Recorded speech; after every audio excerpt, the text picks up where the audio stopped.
standards will shape India's exports to the United States. This talk is about India's exports to the US, not imports. The US is India's #1 export destination.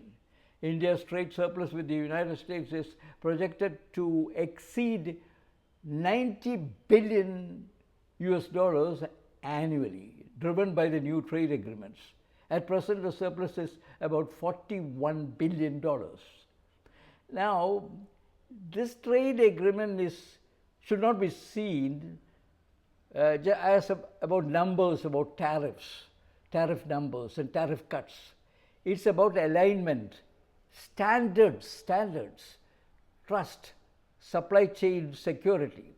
The question is not how much India can export. It is whether India can become a secure, trusted node in critical US production networks. Standards are the instruments that make that possible. For India, cost competitiveness is not enough. We need standards competitiveness, testing labs, certification systems, digital traceability across supply chains, ESG compliance, export control alignment. This shift is from cost-based competition to credibility-based competitiveness.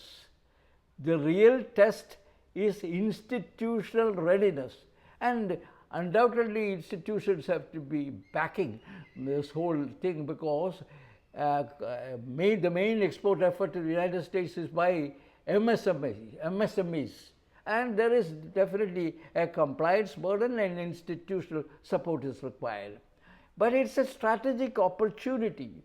By embedding trusted standards into manufacturing and supply chains, India moves from being a supplier to a partner in advanced industrial ecosystems. Deeper integration, higher value production, stronger capital flows, long-term strategic trust. The objective is to make India a secured and indispensable node in the world's critical supply chains. India's trade surplus with the United States should be more than a balance of trade number. It should reflect the strategic dividends of aligning standards, securing supply chains, and positioning India as a trusted node in global production networks.